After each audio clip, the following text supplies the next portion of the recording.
Hello दोस्तों, कैसे हैं आप सब। आज की इस वीडियो में हम ऑर्गेनिक धनिया और पालक को गर्मियों में सबसे आसान तरीके से उगाना सीखेंगे।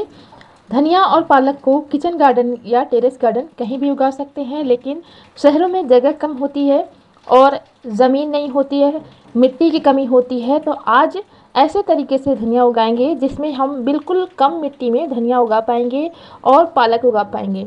ज़मीन में धनिया और पालक उगाना आसान होता है, जबकि टेरेस गार्डन या कंटेनर में धनिया उगाना बहुत ही मुश्किल होता है। हमें ज़्यादा न्यूट्रिशन रिच मिट्टी बनानी होती है, तभी हमें अच्छी तरह से धनिया मिल पाते हैं। और ऑर्गेनिक तरीके से धनिया उगाना चाहते हैं तो बिल्कुल मुफ्त में आप धनिया उगा सकते हैं।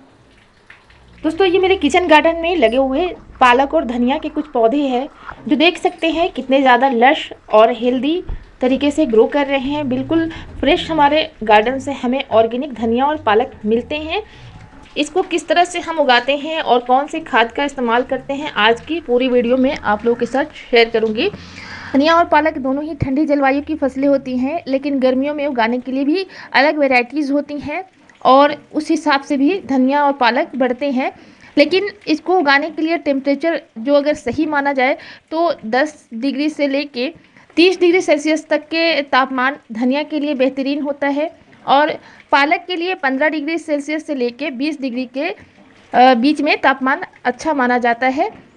मई जून की गर्मियों में इसे छायादार जगह में या ग्रीन नेट के नीचे लगाना चाहिए, और ऐसे ही लोग उगाते भी हैं। धनिया और पालक की जड़ें बहुत गहराई तक नहीं जाती है, इसे आप छोटे से छोटे पॉट में लगा सकते हैं। यहाँ पर आप देख सकते हैं मैंने इस वेस्ट कंटेनर में भी धनिया लगा कर रखे हैं।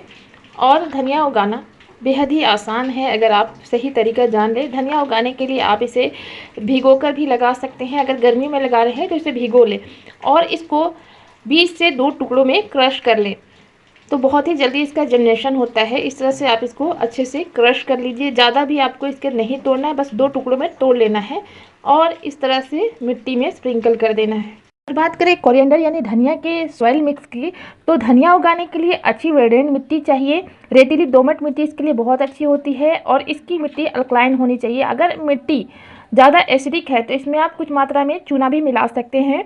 वैसे सामान्यतः 50% गार्डन सॉइल लिया जाता है, 10% रेत ले सकते हैं और 30% इसमें कंपोस्ट, 10% कोकोपीट या राइस हस्क मिला सकते हैं। इस तरह की मिट्टी बनाकर आप अपने धनिया के बीजों को लगा सकते हैं। आप अच्छी क्वालिटी के धनिया के बीज लेंगे तो अच्छी तरह से इसकी जनरेशन होगा। और घर में यूज़ किए हुए धनिया, मतलब घर में जो यूज़ करने के लिए हम धनिया लाते हैं उसको भी लगा सकते हैं, उसका भी जनरेशन होता है, लेकिन बहुत अच्छा जनरेशन रेट नहीं रहता है। इसलिए अच्छी क्वालिटी के धनिया के बीज को लगाएं। आज मैं आप लोग के साथ शेयर करने वाली हूँ एक बिल्कुल ऐसी मिट्टी जिसमें आप अगर धनिया लगाएंगे तो बिल्कुल कम मिट्टी की ज़रूरत होगी आपको। और आपके जो गार्डन से निकलने वाले कचरे हैं या किचन से निकलने वाले किचन वेस्ट है उसका इस्तेमाल भी आप कर सकेंगे और धनिया भी इजीली लगा सकते हैं। धनिया लगाने के लिए आप चौड़े कंटेनर का यूज़ कर सकते हैं। तो यहाँ पर आप देखिए थर्माकोल बॉक्स लिया है और सबसे नीचे मिट्टी डालने के बाद इस थर्माकोल बॉक्स में मैंने कुछ सूखे हुए पत्ते को डाल दिया है। ये हमारे गार्डन से निकलने वाले सूखे पत्ते हैं और इसको सबसे नीचे लेयर में मैं डाल रही हूँ। और हमारा जो ये पॉट है वो नीचे से ड्रेनेज होल बहुत ही अच्छा बना हुआ है इसमें, और नीचे हमने मिट्टी डाली है। उसके बाद हम इसमें डाल रहे हैं कुछ एगसेल्स, जो अंडे के छिलके हैं उनको मैं कलेक्ट करती हूँ और इस तरह से बहुत ही अच्छा ये हमारा एक खाद बनता है। कैल्शियम की ज़रूरत को पूरा करता है हमारे प्लांट के लिए। तो इसको आज पीसने के बजाय हम खाद बना रहे हैं, डायरेक्टली मिट्टी में ही डाल रहे हैं, बस इसको क्रश कर रहे हैं। अब देखिए इसी के साथ हम कुछ सब्जियों और फलों के छिलके को भी इसमें डालने वाले हैं एक लेयर के तौर पर। तो ये अंडे के छिलके को मैंने इस थर्मोकोल बॉक्स में डाल दिया है और साथ ही साथ मैं कुछ किचन वेस्ट को भी डालूंगी। इसमें कुछ हमारे किचन वेस्ट बहुत ही अच्छी तरह से सूख चुके हैं और कुछ हमारे अभी गीले कचरे हैं। तो देखिए जो हमने नीचे पत्तों की सूखी हुई खाद डाली है उसकी वजह से हमारा जो गीला कचरा है वो अच्छी तरह से ऑब्जर्व करता रहेगा और हमारा जो प्लांट हम ऊपर लगाते हैं उसको नुकसान नहीं पहुंचाता है। बहुत ही अच्छा न्यूट्रिशन प्रोवाइड करता है और अंदर ही अंदर हमारे गमले में बहुत ही अच्छा खाद भी तैयार होता रहता है और हमें ज़्यादा मिट्टी की ज़रूरत नहीं पड़ती है। इस तरह से हमने लेयर बाय लेयर इनको लगा दिया है। अब हम डालने वाले हैं इसमें कुछ खाद यानी कि कॉर्डन कंपोस्ट में डाल रही हूँ। बिल्कुल अच्छी तरह से सड़ी हुई गोबर की खाद है। और इसमें देखिए मूंगफली के छिलके भी है और अंडे के छिलके हैं, किचन से निकलने वाले जितने भी फलों और सब्जियों के छिलके हैं। तो सोचिए कितना ज़्यादा हमारे फलों और सब्जियों के छिलके फ़ायदेमंद होते हैं। इसके साथ ही साथ मैंने इसमें डाले हैं कुछ मूंगफली के छिलके, जो हमारे पौधों के लिए बहुत ही अच्छा होता है। नाइट्रोजन, पोटेशियम, फास्फोरस से भरपूर होता है। और हमारे पास कुछ फूलों की माला थी तो उसको भी मैं डाल रही हूँ। गेंदे के जो फूल होते हैं वो एक तरह से इंसेक्टिसाइड का भी काम करते हैं और बहुत ही अच्छा खाद भी बनाते हैं। तो इन गेंदे के फूलों की माला को मैं इसमें डायरेक्टली ही डाल दे रही हूँ, बिना मसले हुए ही, क्योंकि ये जो खाद बहुत ही अच्छा बन जाता है। मिट्टी के नीचे अंदर ही अंदर सड़ने शुरू होते हैं और फिर बहुत ही अच्छा खाद हमारे प्लांट के लिए बनता है। हमने इसी तरह से इसको एक लेयर बिछा दिया है। अब इसमें गोबर की खाद और मिट्टी की एक लेयर लगाऊंगी और अपने इन बीजों को हम छिड़केंगे। बहुत ही अच्छा हमारा बीज भी जनरेट होता रहेगा और अंदर ही अंदर हमारे खाद भी बनती रहेगी। दोस्तों, हम बात करते हैं कि बीजों को कैसे लगाना है। तो बीज को आप भिगोकर भी लगा सकते हैं या डायरेक्टली भी लगा सकते हैं। गर्मियों में आप बीजों को भिगोकर ही लगाएं तो ज़्यादा बेहतर होता है, जल्दी जनरेशन होता है।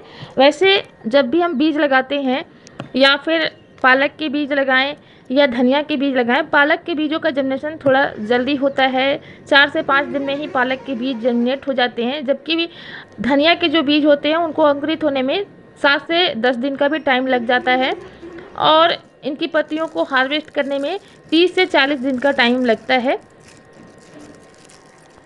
तो यहाँ पर मैं पालक के कुछ बीज को इस तरह से स्प्रेड कर रही हूँ।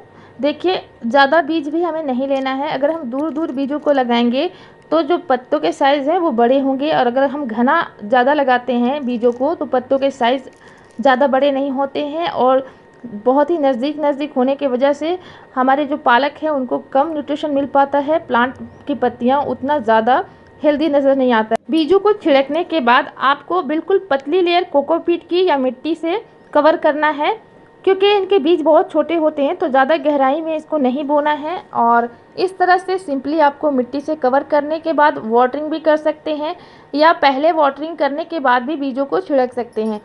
हमें इस तरह से अपने बीज को लगा लेना है और आप देखेंगे कि 3 से 4 दिन के बाद ही छोटे छोटे पालक के पौधे इस तरह से जनरेट हो जाएंगे। पालक के पौधे को धूप बहुत ज़्यादा पसंद है, इसलिए हमें ऐसी जगह पे इसे लगाना चाहिए जहाँ पे इसे 7 से 8 घंटे की धूप लगे। लेकिन मई जून की गर्मियाँ जब बहुत ज़्यादा पड़ती हैं तो आप इसको ग्रीन नेट के नीचे ही लगाएं, छायादार जगह में ही लगाएं। और इसको फर्टिलाइज़र में आप कॉर्डन लिक्विड फर्टिलाइज़र या वर्मी कंपोस्ट का लिक्विड फर्टिलाइज़र भी दे सकते हैं। बस मंथ में एक बार आप इसमें लिक्विड फर्टिलाइज़र दीजिए, बहुत ही तेज़ी से ग्रोथ होती है इसकी। और इनकी हार्वेस्टिंग आप बिल्कुल 1 महीने के अंदर ही ले पाएंगे। फ्रेंड्स, अगर आपके धनिया के पौधे या पालक के पौधे बहुत ज़्यादा नज़दीक हो गए या घने हो गए हैं तो बीच बीच से उसको निकालते रहिए, और इसमें जितने भी खरपतवार यानी कि बीड्स वगैरह निकलते हैं उनको भी निकालते रहिए। आप इसकी जब भी हार्वेस्टिंग करते हैं तो ऊपरी टिप को कट कीजिए, और पानी इसमें टाइम टू टाइम देते रहिए। गर्मियों में बहुत ज़्यादा पानी की ज़रूरत होती है, लेकिन पालक के पत्तों के ऊपर से पानी कभी भी ना डालें, क्योंकि जब हम पालक के पत्तों के ऊपर से पानी डालना शुरू करते हैं तो इनकी पत्तियां ख़राब होना शुरू करते हैं। इस तरह से अगर ऊपरी टिप से आप कट करते रहेंगे, हार्वेस्टिंग लेते रहेंगे, तो आपका प्लांट घना भी होता जाएगा और 6 से 7 बार भी आप इनकी हार्वेस्टिंग कर पाएंगे। पालक और धनिया दोनों की हार्वेस्टिंग इसी तरह से की जाती है। दोस्तों, अगर आप शहरों में रहते हैं और आपके पास ज़मीन नहीं है या मिट्टी की कमी है तो बिल्कुल पानी में भी आप हाइड्रोपोनिक तरीके से धनिया और पालक को उगा सकते हैं। धनिया और पालक को हाइड्रोपोनिक तरीके से किस तरह से उगाते हैं मेरे चैनल पे पहले से अपलोडेड है, वहाँ से आप देख सकते हैं। और धनिया और पालक के अगर हम हार्वेस्टिंग ना करें तो 110 से 120 दिन के अंदर ही इनसे बीज ले भी सकते हैं। अगर हम इसको इसी तरह से छोड़ देते हैं तो इनमें बीज बनने शुरू हो जाते हैं, और इनके बीजों को सूखने के बाद हम सेव भी कर सकते हैं नेक्स्ट ईयर के लिए। तो दोस्तों, हमें उम्मीद है कि ये वीडियो आपके लिए इन्फॉर्मेटिव रही होगी। अगर वीडियो से कुछ जानकारी मिलती है तो वीडियो को लाइक कीजिएगा, चैनल पे न्यू है तो सब्सक्राइब कीजिएगा। मिलते हैं गार्डनिंग से रिलेटेड ऐसे ही वीडियो में, तब तक के लिए bye. Take care, keep gardening and happy gardening.